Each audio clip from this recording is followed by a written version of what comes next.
Justement avec nous, un républicain très courageux, un républicain impeccable, un grand républicain, et nous allons maintenant faire audience à son discours. Monsieur le Premier ministre, nous vous écoutons.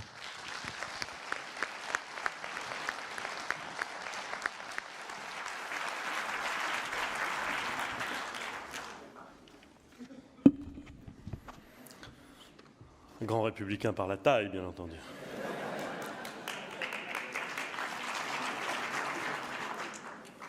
Enfin, pas seulement. Monsieur le Président, Madame la maire de Paris, Mesdames et Messieurs, chers amis, je ne peux pas dire que j'en conçoive une fierté particulière, ni d'ailleurs une honte considérable, mais je voudrais vous avouer une lacune ou une faiblesse. Je ne connais pas très bien Marcel Proust. Et je ne suis pas un grand lecteur de Marcel Proust. N'y voyez pas un choix particulier, c'est comme ça. Et pourtant, en vous écoutant, Monsieur le Président, en lisant le programme des travaux qui ont occupé votre journée, une phrase de Marcel Proust me revient à l'esprit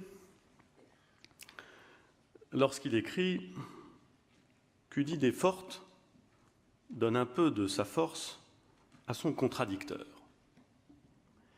Il exprime l'idée, simple et forte, que du débat, de la controverse, du désaccord parfois, mais de la structuration d'une discussion, peut naître un plus pour celui qui exprime l'idée et pour celui qui reçoit l'idée. Et je me réjouis, Monsieur le Président, que vous ayez choisi aujourd'hui d'organiser une journée de débat et d'échange d'idées. Car, j'aurai l'occasion d'y revenir, au-delà de tout ce qu'est notre pays et de tout l'attachement que nous lui portons, au-delà de son histoire, de sa géographie, de sa culture, de sa langue, la France est une république. Et j'ai coutume de dire que la République, c'est une conversation. C'est l'idée qu'on peut discuter de tout et que l'on doit discuter politiquement, démocratiquement, calmement, avec force, avec engagement, jamais platement, mais que l'on peut discuter et que l'on doit discuter de tout. Et au fond, cette journée d'échange autour des thèmes fondamentaux que sont la citoyenneté, l'éducation, la laïcité, est une incarnation, une illustration de ce qui est notre bien commun le plus précieux, cet attachement à cette conversation ininterrompue qu'est la République. Mesdames et Messieurs, il m'est impossible de débuter ce propos sans rappeler combien l'année qui s'achève a été une nouvelle fois douloureuse pour les Juifs de France et donc pour tous les Français. Chacun a évidemment à l'esprit le meurtre, le 4 avril dernier, de Sarah Attal Halimi, assassinée au seul motif qu'elle était juive. Je veux réaffirmer ce soir qu'elle fut bien victime d'un crime antisémite. Chacun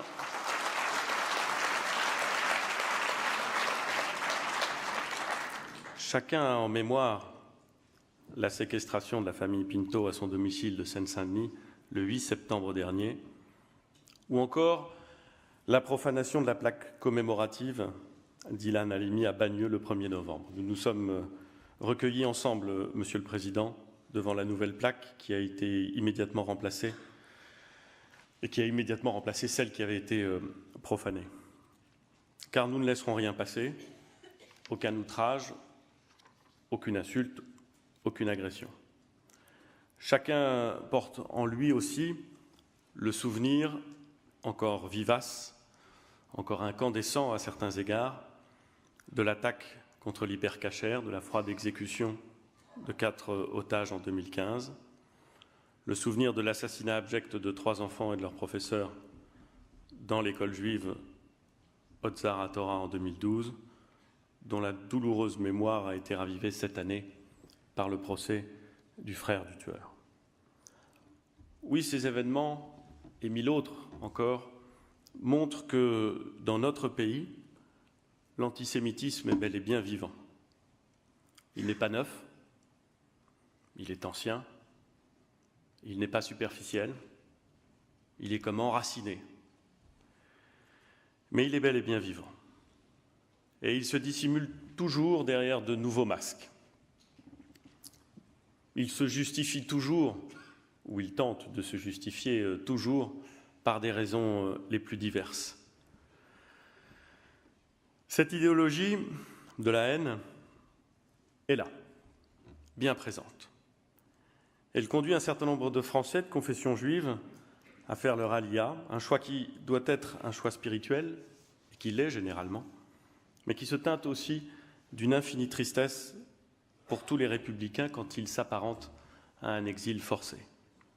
L'exil de la peur, l'exil de l'insécurité, l'exil de l'impuissance aussi, de notre impuissance à répondre totalement au sentiment d'insécurité qui traverse la communauté. Heureux comme un juif en France, ce vieux proverbe se nimbe aujourd'hui d'une triste ironie qu'on ne lui connaissait pas. Le rôle de l'État, l'État n'étant pas cette puissance désincarnée qui serait ailleurs, notre rôle à tous, c'est de faire en sorte qu'il redevienne ce qu'il était, un sincère cri du cœur. Parce qu'évidemment, lorsque l'antisémitisme prospère, c'est la République qui recule. Et en formulant cette vérité simple, j'ai à la fois le sentiment d'être dans le juste et d'être dans l'incomplet. Dans le juste parce que je le pense profondément. J'ai eu l'occasion de le dire, et heureusement tous les responsables républicains le disent avec force et avec conviction. Lorsqu'on attaque un juif en France, on attaque la France tout entière, bien entendu. Il faut donc le dire, c'est juste. Mais c'est aussi un peu incomplet, car le dire ne suffit pas, le répéter est indispensable, mais il n'y aurait rien de pire que de se recroqueviller derrière cette affirmation simple et juste, sans la transformer en acte et en vérité. Je le dis donc en ayant bien conscience du caractère incomplet de ce que je dis. Lorsqu'on s'attaque à un juif, on s'attaque à la France entière, et je dirais même à la France en ce qu'elle a de plus précieux, son mode de vie, ses valeurs, son héritage complexe, celui des Lumières, celui de la Révolution française, celui de la Déclaration des droits de l'homme et du citoyen. Et on insulte aussi la mémoire de celles et ceux qui ont donné leur vie pour que ces valeurs triomphent. Le gouvernement sera donc à vos côtés, car défendre chaque citoyen français, quelle que soit sa religion, défendre chaque juif de France, ses droits, ses libertés, c'est défendre les valeurs tout entières de la République. C'est défendre son honneur et c'est défendre le nôtre. Notre première mission, elle est de veiller à la protection des écoles et des lieux de culte. Je le dis ici avec force, je n'accepterai jamais qu'un juif renonce par crainte à pratiquer son culte à la synagogue, de même que je n'accepterai jamais que des parents angoissent en déposant leur enfant à l'école ou à la crèche le matin. Et je ne l'accepterai jamais car il n'y a aucune fatalité à cela. Aucune. À l'heure actuelle, ce sont 822 écoles et lieux de culte qui sont protégés par nos forces de sécurité. Et s'il faut étendre notre dispositif ou l'intensifier, nous le ferons. Nous répondons également présents pour sécuriser de manière ponctuelle les grands événements qui animent la vie de la communauté juive. Ce fut le cas lors des fêtes à la fin du mois d'octobre, avec le déploiement de gardes statiques devant les principaux lieux de culte. Et nous serons là aussi, dès le début de la semaine prochaine, au rendez-vous pour permettre aux fêtes de Hanouka de se tenir partout en France, dans la joie et dans la sérénité. Mesdames et messieurs, je voudrais saisir l'occasion qui m'est donnée ce soir, devant vous, pour rendre hommage aux policiers, aux gendarmes, aux militaires de l'opération Sentinelle,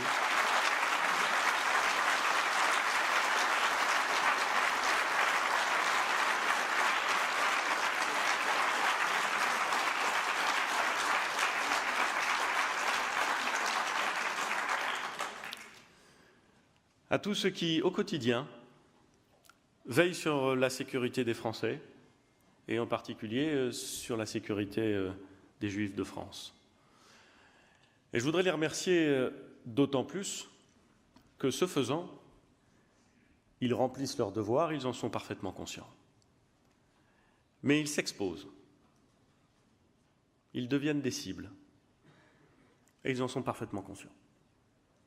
Et d'une certaine façon, ils ne s'y résolvent pas, mais ils l'acceptent. Car lorsqu'on défend les Français, quels qu'ils soient, c'est presque, en plus d'un risque et d'une charge, être un honneur d'être une cible. Je voudrais vraiment, vous l'avez fait, mais leur dire à travers vous et à travers ceux qui leur diront ces propos, dire combien nous sommes fiers d'eux, sincèrement.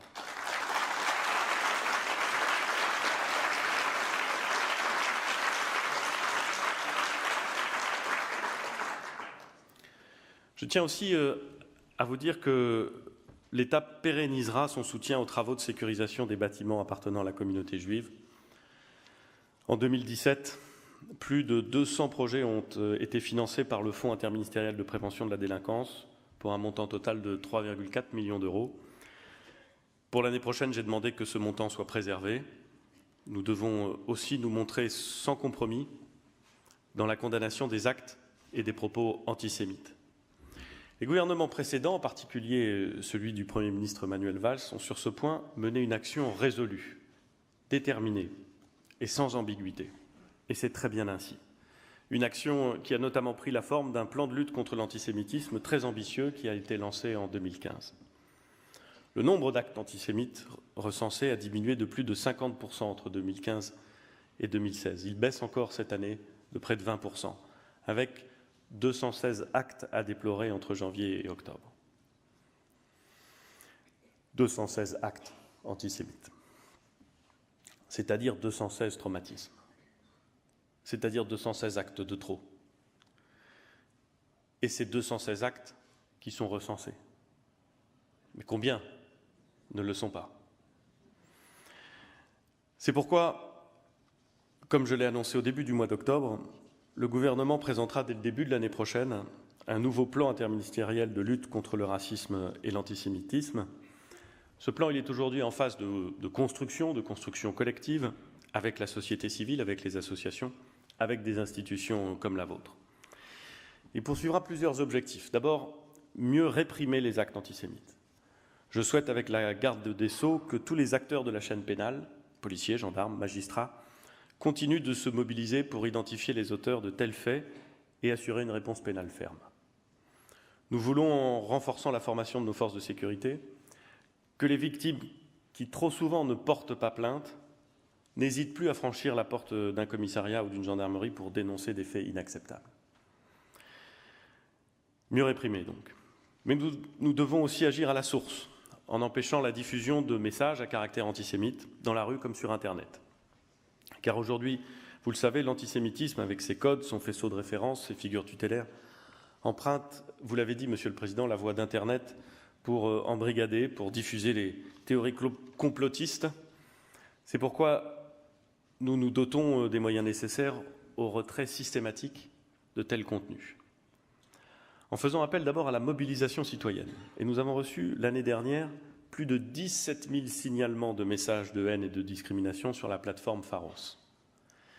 En mobilisant aussi ceux que l'on appelle les GAFA, car de la même façon que nous faisons retirer les contenus à caractère djihadiste, nous devons être capables de faire procéder au retrait automatique et rapide des contenus à caractère antisémite.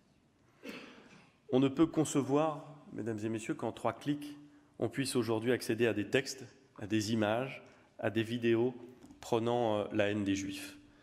Des images et des vidéos qui sont inacceptables et qui se traduisent par des violences dans le monde réel. Je le dis, nous devons mettre fin à l'anonymat ou au prétendu anonymat qui prévaut sur les réseaux sociaux, fin à l'impunité. Elle ne doit pas être un obstacle au travail de la justice. Au fond, un combat est engagé, mesdames et messieurs. Un combat que le gouvernement mènera à votre côté et un combat qui ne peut pas être seulement défensif. Car s'il faut protéger, et il faut protéger, s'il faut se montrer ferme face à toutes les dérives, il convient aussi de proposer un autre horizon. Vous connaissez cette phrase que je trouve magnifique, prononcée par Albert Einstein, qui disait qu'il était plus difficile de désintégrer un préjugé qu'un atome. Et je vous fais observer qu'il avait dit difficile et pas impossible. Mais enfin, comme pour l'atome, il faut sans doute conduire une action exceptionnelle. C'est l'action du savoir, c'est l'action de la culture, c'est l'action de l'éducation, celle qui raconte l'histoire plurimillénaire des Juifs de France, avec bien sûr ces heures sombres que nous devons regarder en face. Et je voudrais saluer le travail remarquable mené par le Mémorial de la Shoah, qui a récemment décidé d'étendre son action de sensibilisation aux établissements scolaires. L'État doit d'ailleurs prendre toute sa part à ce travail de mémoire, y compris quand cela implique de reconnaître sa responsabilité. Et de ce point de vue, le discours prononcé par le président de la République à l'occasion des cérémonies commémorant le 75e anniversaire de la rafle du Veldiv indique, je crois, la voie à suivre. Rappeler ces épisodes les plus douloureux est essentiel, parce que ceux qui ne connaissent pas l'histoire s'exposent à ce qu'elle recommence, selon une formule bienvenue. Mais cette histoire des Juifs de France, c'est aussi celle des intelligences, des courages, des talents d'une communauté qui a énormément apporté à son pays. Il faut dire, il faut redire que les Juifs étaient présents en France avant même que la France existe en tant que nation, et en particulier au Moyen-Âge ou dans les villes du royaume.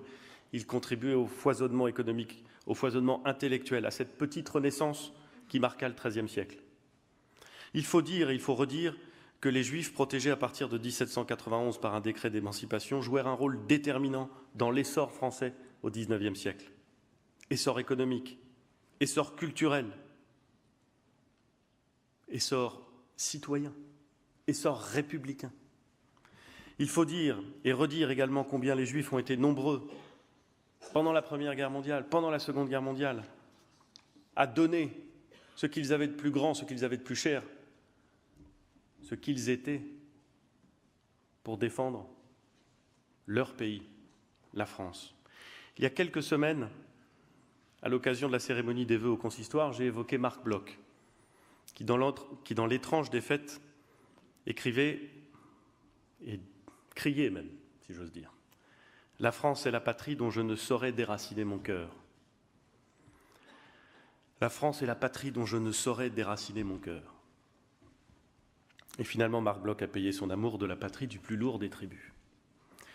Je veux également citer René Cassin, car comment ne pas le citer aujourd'hui, jour anniversaire du 70e anniversaire de la Déclaration universelle des droits de l'homme, qui, premier civil à rejoindre le général de Gaulle à Londres, contribua pendant la guerre et après la guerre à faire rayonner encore un peu plus notre pays dans le monde. L'apport des Juifs à notre histoire, des Bergson, des Proust que je citais en introduction en soulignant Malakune, sont ceux qui ont contribué à forger cet esprit français dont nous sommes tous si fiers. Il y a ces femmes, il y a ces hommes qui, aux plus hautes responsabilités, ont fait de la France un phare du progressisme. Je pense à Léon Blum, pour qui, je l'avoue, et j'en suis fier, je conçois un amour immodéré. Et qui d'ailleurs n'est pas simplement un responsable politique, parce que je parlais de littérature tout à l'heure avec Proust, mais Blum a écrit des livres extraordinaires, dont un livre du mariage. Lisez-le, c'est une merveille. Bon, mais ce n'est pas pour ça que je vous parlais de Blum. Blum qui a permis de faire passer dans les faits ce beau concept de république sociale. Et puis Simone Veil, dont nous venons d'entendre avec une émotion intacte les mots de sagesse et les mots d'espoir. Simone Veil et ses inlassables combats pour les droits des femmes, pour l'Europe, pour l'émancipation, combats qui la porteront dès l'année prochaine sous la coupole du Panthéon. Oui, sans les Juifs célèbres ou anonymes qui ont chéri notre nation, sans ceux qui aujourd'hui, et ils sont nombreux dans cette salle, défendent avec vigueur les valeurs de notre République, la France ne serait pas ce pays de progrès, de liberté et de culture qui est aujourd'hui aimé et admiré dans le monde. La France ne serait pas la France. Je voudrais évoquer un autre combat culturel que nous devons mener ensemble et qui était à l'ordre du jour de cette convention. Je veux parler de la laïcité qui constitue dans notre République le ciment de notre société. La loi du royaume est ma loi, ce principe talmudique célèbre qui a fait l'objet d'une table ronde en début d'après-midi, je crois, a toujours conduit les Juifs de France à se reconnaître pleinement dans la laïcité française, à défendre ce principe de tolérance et de liberté né au moment des Lumières et formalisé dans la loi de 1905 dont nous avons célébré hier le 112e anniversaire. C'est d'ailleurs, on le sait trop peu, un juriste de culture juive, Paul Brunbaum-Balin, qui, alors chef de cabinet du rapporteur de la loi, Aristide Briand, fut un de ceux qui participa à sa rédaction. L'un comme l'autre soulignaient que le texte qu'ils avaient élaboré était tout sauf un texte de revanche de l'État vis-à-vis des religions. Il l'avait au contraire conçu comme une loi de liberté. Liberté de croire ou de ne pas croire, liberté pour chaque croyant d'exercer son culte dans de bonnes conditions, sous la seule restriction du respect de l'ordre public. Possibilité surtout, et je cite ici Aristide Briand, que s'établisse la paix entre les adeptes de diverses croyances. Oui, la laïcité, c'est ce principe de liberté individuelle de croire ou de ne pas croire, d'égalité de l'État devant les religions et de fraternité entre les croyants, quelle que soit leur croyance, et ceux qui ne croient pas. C'est cela la laïcité française. C'est cela la laïcité telle que nous l'aimons, une liberté irréductible, mais aussi un art, une façon de vivre collectivement, que nous ne devons jamais cesser de promouvoir. Nous le ferons, ce gouvernement le fera bien sûr, en éduquant chaque enfant de la République à cette valeur. Et vous le savez, le ministre de l'Éducation nationale, Jean-Michel Blanquer, vient d'annoncer des mesures particulièrement fortes pour l'école de la République, pour que cette école soit aussi, plus encore qu'elle ne l'est déjà, une école de la laïcité. Nous voulons aussi qu'en France, la laïcité devienne une clé pour organiser une société de dialogue. Je sais, Monsieur le Président, combien le CRIF est historiquement engagé sur la question du dialogue interreligieux. La présence ici de représentants d'autres cultes en est la preuve. Je voudrais les saluer très chaleureusement. Mais je crois que l'État doit aussi assumer des initiatives fortes en se donnant les moyens de faire dialoguer entre eux les différents cultes. Car la République, ce n'est la négation ni des traditions religieuses, ni des sensibilités philosophiques de chacun. La République, c'est au contraire la capacité à tirer parti de la diversité des cultures, des parcours, pour construire un idéal commun. Mesdames et messieurs, avant de conclure, j'aimerais aborder un dernier sujet. Les relations de la France, de ce gouvernement, avec Israël. Vous le savez, Israël est, pour la France, un pays ami et un pays allié. Un pays où l'on peut librement exprimer ses idées, un pays où l'on vote, un pays où chacun peut pratiquer le culte de son choix, où à la Knesset il y a des députés arabes, un pays dans lequel réside une très forte et une très grande communauté française. Alors que le président Trump vient de reconnaître Jérusalem comme capitale, je comprends évidemment ce que cela peut avoir de symbolique. Vous avez entendu la déclaration du président de la République. Nous redisons bien sûr que ceux qui nient la relation particulière du peuple juif avec Jérusalem ne connaissent pas l'histoire et ne comprennent pas l'histoire.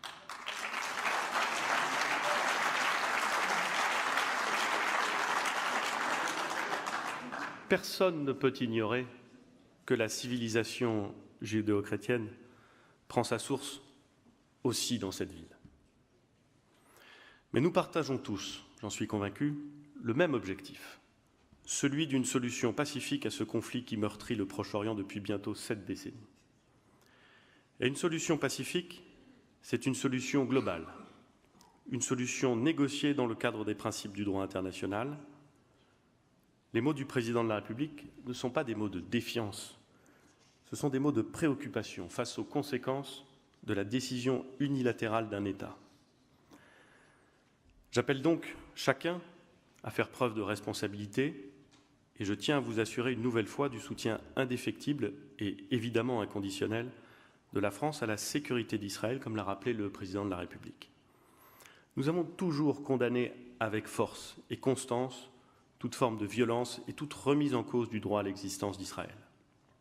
Et c'est parce qu'elle ne transige pas avec la sécurité d'Israël que la France soutient et soutiendra toute initiative de reprise des négociations entre les Israéliens et les Palestiniens dans le cadre de la recherche d'une solution à 2 États vivant côte à côte dans des frontières sûres et reconnues avec Jérusalem comme capitale commune. Voilà ce que je veux dire aujourd'hui. En toute franchise et directement. Parce que je suis heureux d'être ici. Et parce que je veux dire, avec la force du dialogue que j'ai célébré tout à l'heure, quelle est ma conviction et quelle est la conviction du gouvernement. La France, mesdames et messieurs, c'est une histoire, c'est une géographie, c'est une culture, c'est une langue. Mais plus profondément encore, c'est une ambition. Une ambition qui nous anime tous, qui nous guide tous. L'ambition de la grandeur, l'ambition de l'universalité. C'est au fond probablement celle qui est la plus caractéristique. Beaucoup d'États dans le monde ont un rêve de grandeur. Pas tous, mais beaucoup. Beaucoup ont un rêve de puissance. Trop sans doute. Et peu ont un rêve d'universalité. Et ce qui est probablement unique dans la République française, ou en tout cas d'une très grande rareté et d'un caractère incroyablement précieux, c'est cette ambition universelle que porte parfois imparfaitement, c'est vrai, mais que porte notre pays.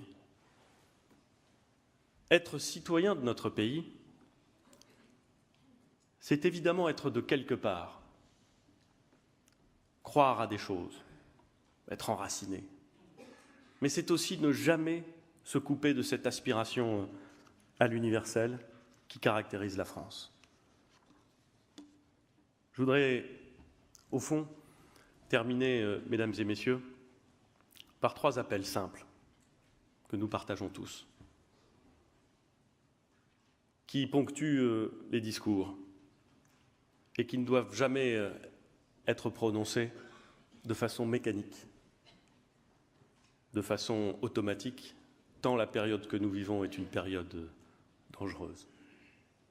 Ces 3 appels simples sont les suivants. Vive les Juifs de France, vive la République, vive la France.